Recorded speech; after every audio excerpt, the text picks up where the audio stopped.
इस कार्यक्रम के प्रायोजक हैं रोजगार डेवलपर्स। नमस्कार, पल्स 24 न्यूज देख रहे हैं आप। मेरे अन्य रावत के साथ वक्त तो चला है उत्तराखंड उत्तर प्रदेश की खबरों का, लेकिन उससे पहले नजर डालेंगे हेडलाइंस पर। उत्तराखंड सरकार में मंत्री गणेश जोशी पहुंचे लखनऊ। चारधाम यात्रा को लेकर दी प्रतिक्रिया। बोले, जितने भी तीर्थ यात्री आ रहे हैं वो हमारे अतिथि हैं। हमारी सरकार ने उनके स्वागत सत्कार की पूरी व्यवस्था की है। समाजवादी पार्टी सांसद अवधेश प्रसाद ने पश्चिम बंगाल और तमिलनाडु चुनाव पर दी प्रतिक्रिया। बीजेपी की हार का किया दावा। कहा, पश्चिम बंगाल में फिर बनेगी ममता बनर्जी की सरकार, जो नई राजनीतिक दिशा तय करेगी। उत्तराखंड में चारधाम यात्रा की शुरुआत। स्वास्थ्य विभाग ने तीर्थयात्रा मार्ग को श्रद्धालुओं की सुरक्षा सुनिश्चित करने और बेहतर स्वास्थ्य सेवाएं प्रदान करने के लिए की व्यापक व्यवस्था। केदारनाथ में 8 डॉक्टरों की तैनाती। आपातकालीन बिस्तरों की संख्या भी बढ़ाई। मसूरी में चुनावी सरगर्मी के बीच भाजपा और कांग्रेस के बीच बयानबाजी तेज। भाजपा मंडल अध्यक्ष रजत अग्रवाल ने पत्रकार वार्ता में कांग्रेस नेता अनुज गुप्ता पर साधा निशाना। कैबिनेट मंत्री गणेश जोशी पर लगाए जा रहे आरोपों को बताया पूरी तरह से बेबुनियाद। जनपद हापुड़ की स्वाट टीम और थाना गढ़मुक्तेश्वर पुलिस के हाथ लगी बड़ी सफलता। संयुक्त कार्रवाई में अपहृत युवक को किया सकुशल बरामद। साथ ही एक महिला समेत 6 शातिर अपहरणकर्ताओं को किया गया है गिरफ्तार। तुम दोनों की मेहनत बहुत रंग लाई है बेटा। घर बहुत सुंदर बना है। ये मेरे पापा का घर। पता है, देख तेरे पापा की नेम प्लेट अपने हाथों से लगाऊंगा। नेम प्लेट तो लग चुकी पापा।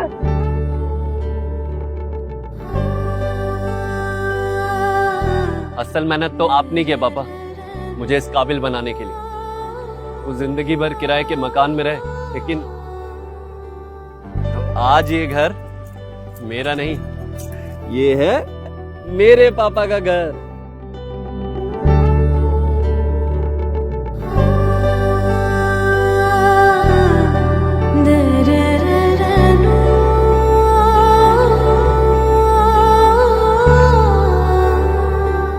उड़ान सपनों की, आंगन खुशियों का और साथ सकर्णी का।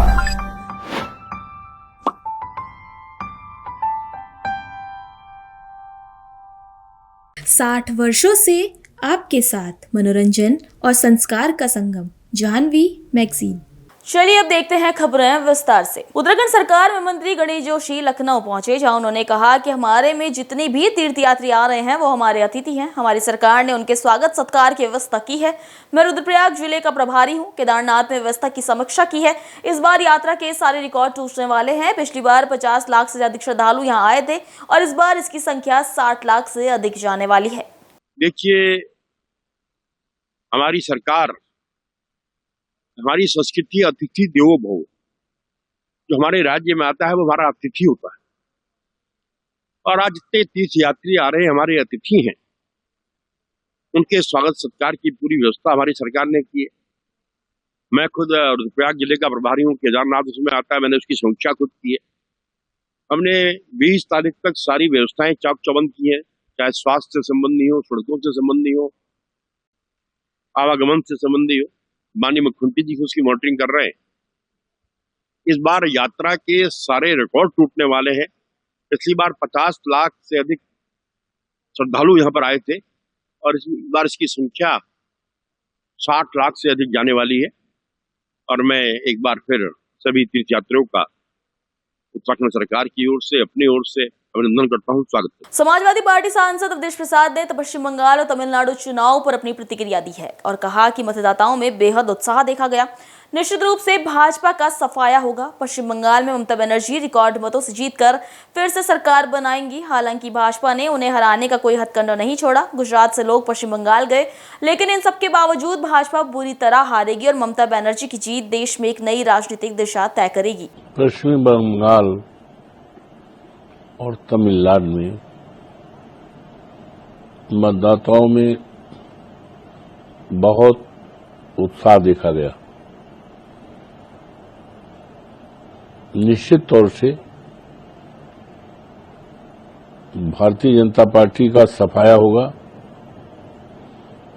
और ऐतिहासिक हार होगी। पश्चिम बंगाल में आदरणीय ममता जी रिकॉर्ड तोड़ मतों से जीतकर पुनः सरकार बनाएंगी। हालांकि भारतीय जनता पार्टी ने ममता जी को रोकने का कोई भी हथकंडा नहीं छोड़ा। यहां तक कि गुजरात से गाड़ियों पर भर भर करके तमाम लोग पश्चिमी बंगाल में गए मतदान को प्रभावित करने के लिए और ममता जी को रोकने के लिए। In spite of all effort Bharatiya Janata party पूरी तरह से पराजित होगी और ममता जी की जीत देश में एक राजनीतिक परिवर्तन की दिशा तय करेगी। रुक करेंगे अगली खबर का। समाजवादी पार्टी के प्रमुख अखिलेश यादव भागवत कथा में शामिल होने के लिए चकर नगर क्षेत्र पहुंचे, जहां मीडिया से बातचीत में उन्होंने कहा कि एक समय यह इलाका बेहद ही पिछड़ा हुआ था। नेताजी यानी मुलायम सिंह यादव के समय पर यहां बड़े पैमाने पर विकास हुआ। इस सरकार ने इटावा के साथ बड़े पैमाने पर भेदभाव किया है। लोगों के सामने महंगाई और बेरोजगारी जैसे संकट है। ये सरकार किसानों को पीड़ा दे रही है। आने वाले समय में हम सभी मिलकर भाजपा को हमेशा के लिए हटा देंगे। बहुत समय बाद आपका आना भी हुआ है, क्या लग रहा है इस क्षेत्र के? मैं सबसे पहले पूज्य महाराज जी का धन्यवाद दूंगा। मैं उनका आशीर्वाद लेने आया था। कथा का कार्यक्रम है और अमूमन गांव में इस समय पर बड़े पैमाने पर लोग एकजुट होते हैं और पौराणिक, धार्मिक और कथाओं के कार्यक्रम होते हैं।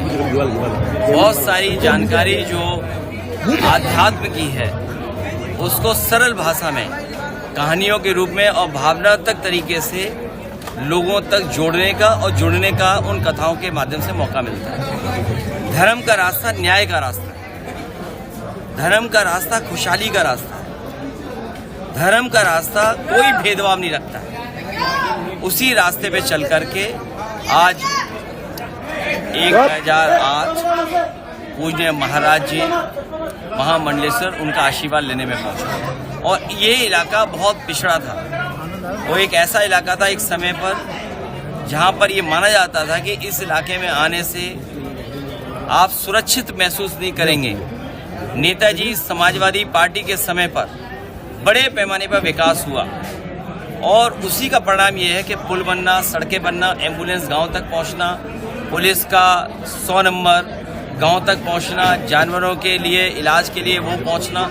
लेकिन इधर देखने को मिल रहा है कि इस सरकार ने इटावा के साथ बड़े पैमाने पे भेदभाव किया है। बीजेपी की सरकार इटावा के विकास को रोक करके इटावा को बर्बाद करना चाहती है। बीजेपी इटावा की जमीनों को भारतीय जनता पार्टी के भू माफियाओं ने बड़े पैमाने पे कब्जा किया है। यहाँ की नदियों को बर्बाद कर दिया। यहाँ का जंगल जो और सुंदर दिखता और लोगों को, टूरिस्टों को अट्रैक्ट करता, उस जंगल को बर्बाद कर दिया। लोगों के सामने महंगाई, बेरोजगारी और किसानों के सामने संकट पैदा इस सरकार ने किया है। ये किसानों को पीड़ा दे रही है। ये किसानों के सामने संकट पैदा कर गई सरकार। आने वाले समय में हम सब मिलकर के इस भारतीय जनता पार्टी को हमेशा हमेशा के लिए हटाएंगे। उत्तराखंड में 4 धाम यात्रा की शुरुआत हो चुकी है। ऐसे में स्वास्थ्य विभाग ने तीर्थ यात्रा मार्ग पर श्रद्धालुओं की सुरक्षा सुनिश्चित करने और बेहतर स्वास्थ्य सेवाएं प्रदान करने के लिए व्यापक व्यवस्थाएं की है। रुद्रप्रयाग के मुख्य चिकित्सा अधिकारी डॉक्टर राम प्रकाश ने बताया कि हमारे पास पुराने और नए दोनों तरह के अस्पताल हैं। यहाँ लगभग 12 से 13 अस्पताल हैं। हमने सभी स्थानों पर ऑक्सीजन इंजेक्शन और इसी तरह की सुविधाएं स्थापित की है। प्रमुख स्थानों पर हृदय संबंधी देखभाल भी उपलब्ध है। इसके अलावा हमने विशेष रूप से केदारनाथ में 8 डॉक्टरों को तैनात किया गया है, जिनमें 3 विशेषज्ञ डॉक्टर शामिल हैं। इस बार हमने आपातकालीन बिस्तरों की संख्या भी बढ़ा दी है। हमारे आपातकालीन कक्ष में 5 बिस्तर हो गए हैं। हमने शेष 17 बिस्तरों वाले अस्पताल में भी बिस्तर लगाए हैं, जिसे हमने सौंप दिया। हर प्रवेश की व्यवस्था शुरू कर दी है। हमारे पुराने हॉस्पिटल भी हैं और नए हॉस्पिटल भी हैं।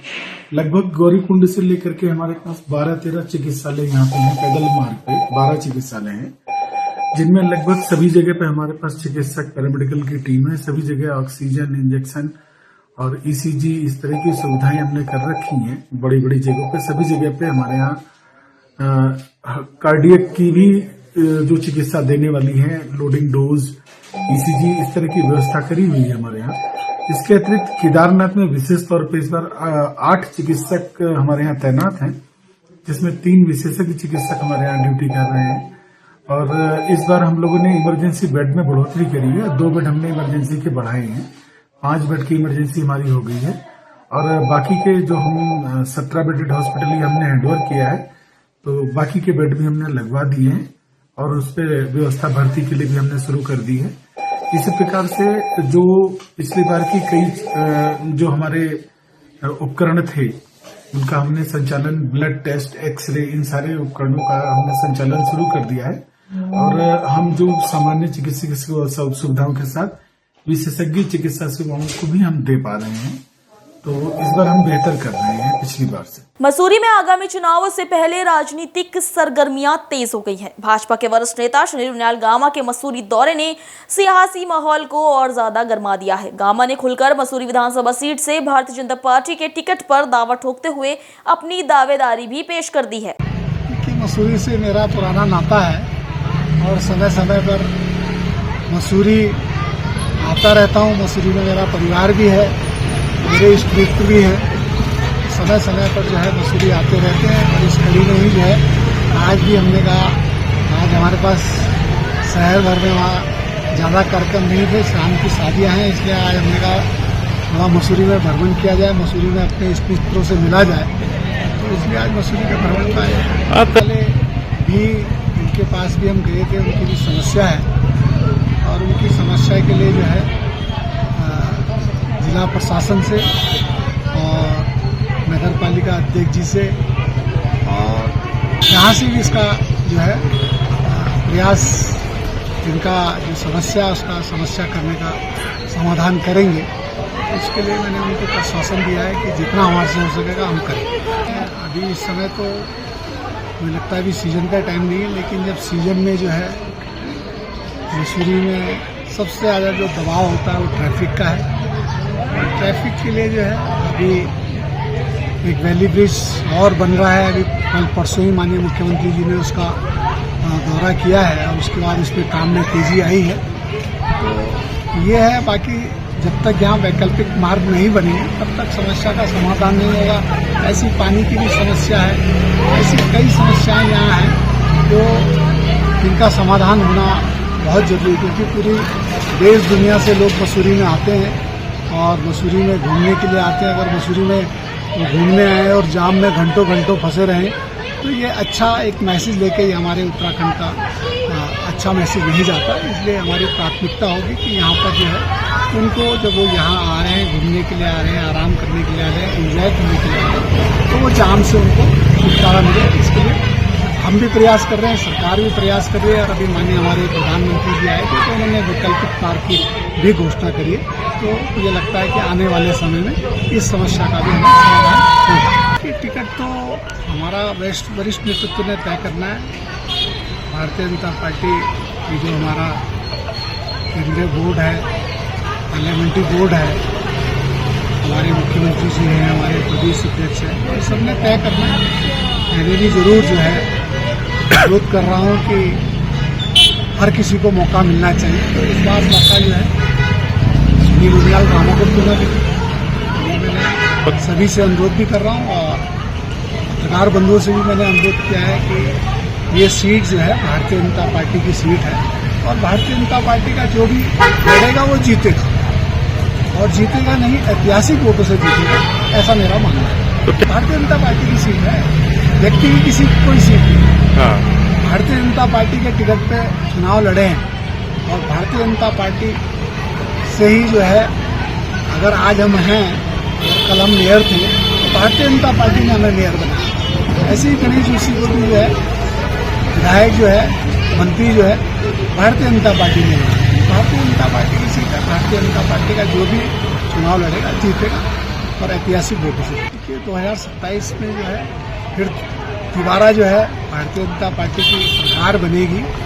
अभी आपने देखा कि पूरे देश भर में चुनाव हो रहे हैं, जहाँ जहाँ भारतीय जनता पार्टी की सरकारें नहीं हैं वहाँ भी भारतीय जनता पार्टी की सरकारें बन रही है। माननीय नरेंद्र मोदी जी की लोकप्रियता है, माननीय नरेंद्र मोदी जी को सब लोग पसंद करते हैं और ये हमारा सौभाग्य है कि हम भारतीय जनता पार्टी के कार्यकर्ता हैं और भारतीय जनता पार्टी मसूरी पहुंचकर उन्होंने शहीद स्थल पर लंबे समय से धरने पर बैठे पटरी व्यापारियों से मुलाकात की और उनकी समस्याएं सुनी। इस दौरान उन्होंने आश्वासन दिया कि जल्द ही उच्च अधिकारियों और संबंधित पदाधिकारियों के साथ बैठक कर व्यापारियों की समस्याओं का समाधान निकालने का प्रयास किया जाएगा।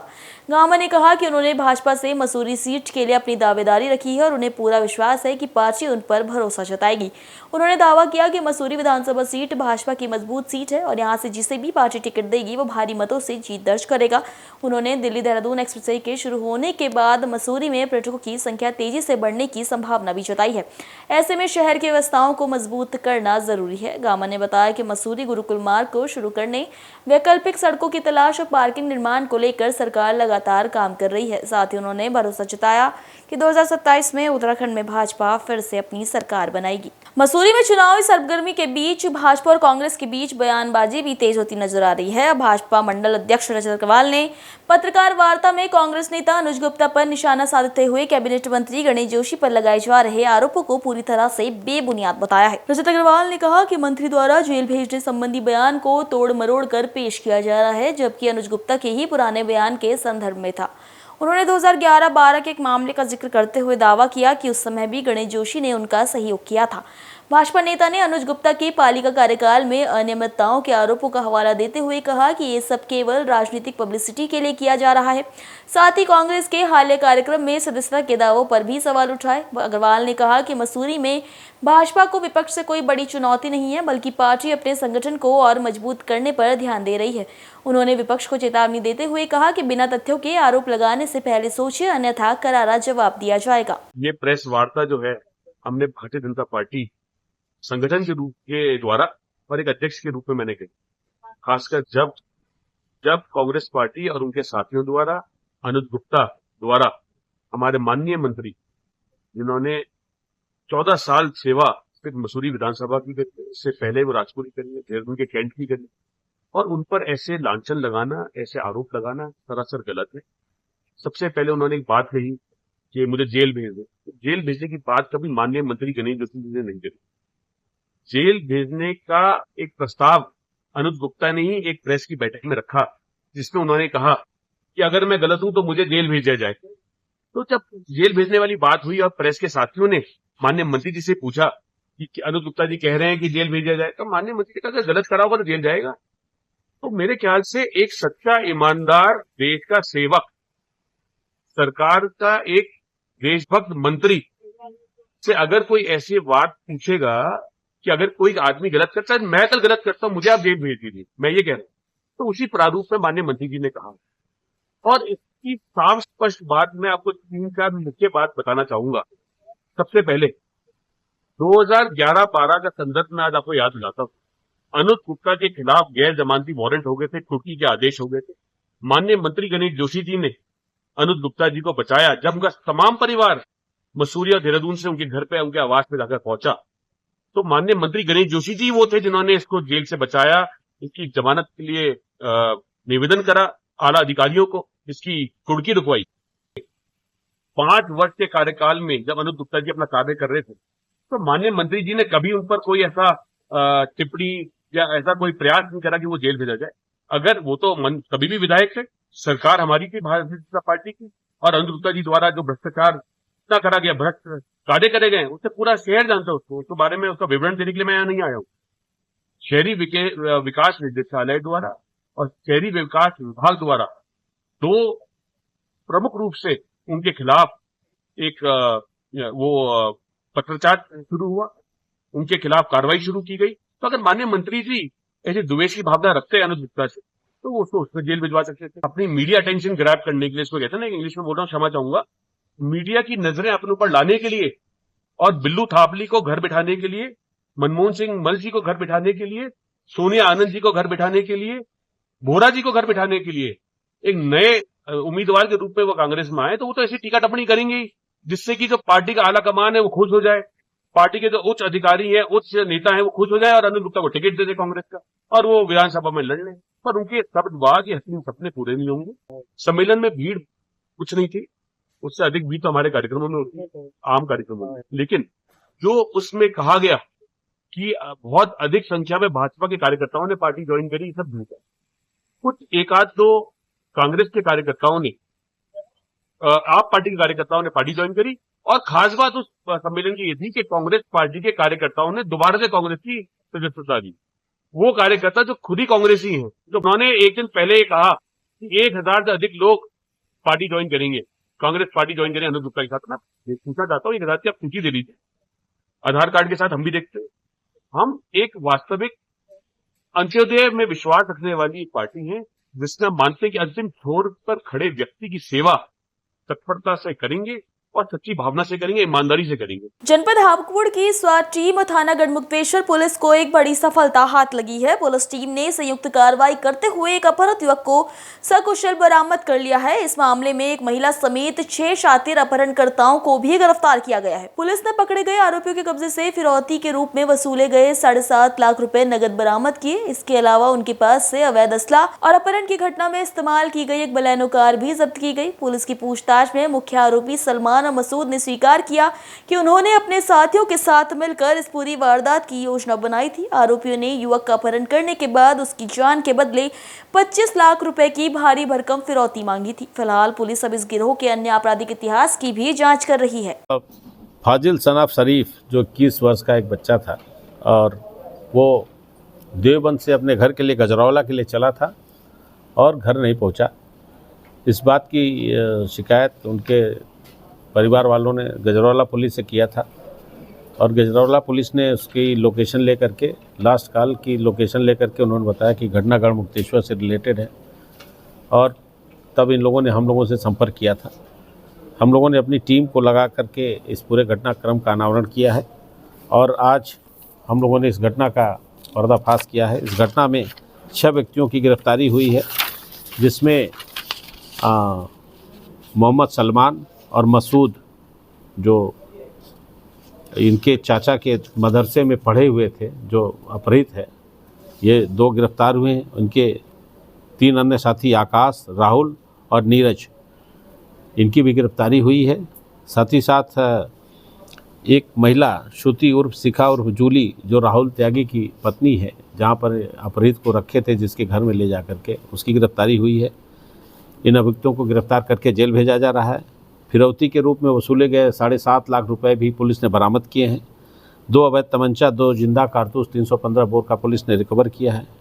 घटना में प्रयुक्त जो बोलेरो गाड़ी थी, जिसे गजरौला से अपहृत करके अलीगढ़ में रखा गया था ले जा करके, इस गाड़ी की भी रिकवरी हुई है।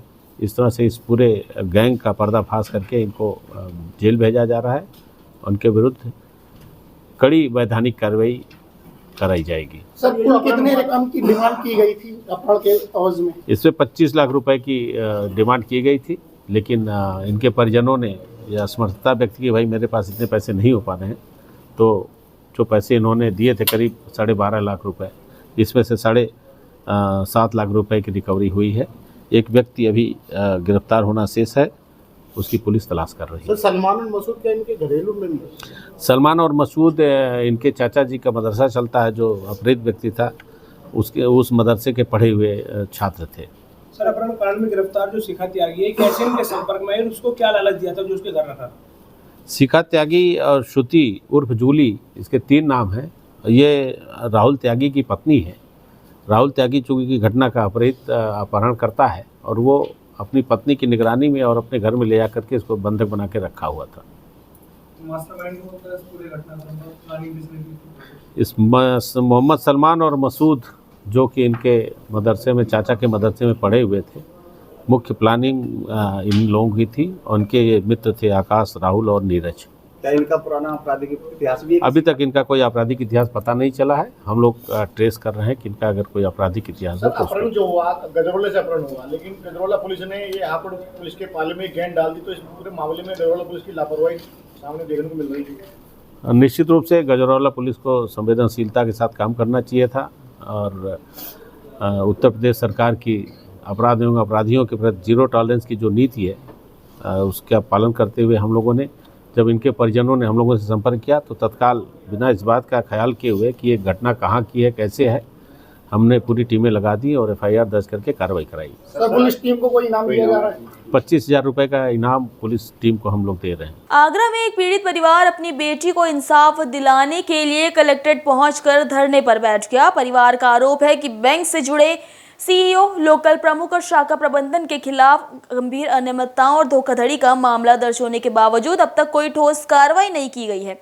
इसी के विरोध में बड़ी संख्या में लोग कलेक्ट्रेट पहुंचे और प्रशासन के खिलाफ प्रदर्शन किया। परिजनों का कहना है कि उनकी बेटी के भविष्य के साथ खिलवाड़ हुआ है और वो लंबे समय से न्याय के लिए दर दर भटक रहे हैं। धरने में शामिल लोगों ने प्रशासन से मांग की कि आरोपी के खिलाफ सख्त कार्रवाई की जाए और पीड़ित बेटी को जल्द से जल्द न्याय दिलाया जाए। प्रदर्शनकारियों ने साफ चेतावनी दी है कि अगर उनकी मांगों पर जल्द कोई कार्रवाई नहीं हुई तो आंदोलन को और भी उग्र किया जाएगा। फिलहाल सबकी नजर प्रशासन पर टिकी है। इस मामले में क्या कदम उठाए जाते हैं और पीड़ित परिवार को कब तक न्याय मिल पाता है। प्रकरण मेरी बेटी से संबंधित है, उसके भविष्य से खिलवाड़ से संबंधित है।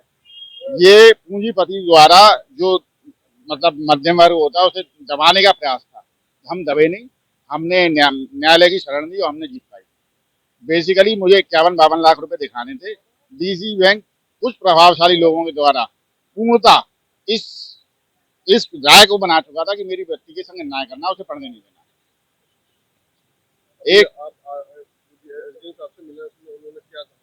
उन्होंने जांच दी है ACP साहब को। कब तक के लिए बताया वो?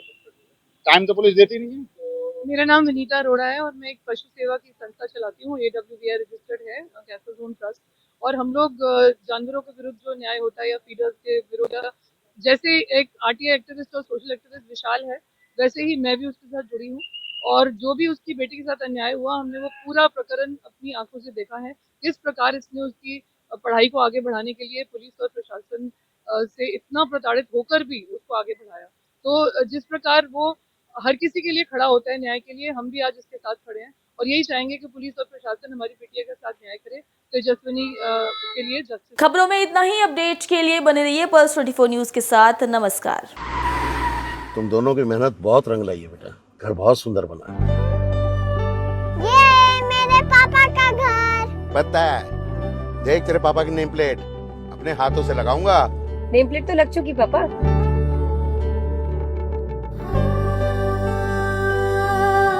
असल मेहनत तो आपने की पापा, मुझे इस काबिल बनाने के लिए। वो जिंदगी भर किराए के मकान में रहे, लेकिन आज ये घर मेरा नहीं, ये है मेरे पापा का घर।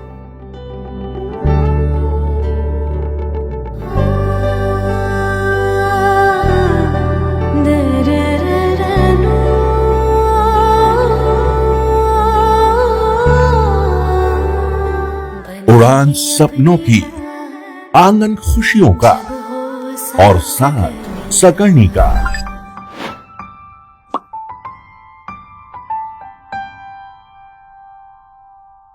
60 वर्षों से आपके साथ मनोरंजन और संस्कार का संगम, जाह्नवी मैगजीन। इस कार्यक्रम के प्रायोजक थे रोजगार डेवलपर्स।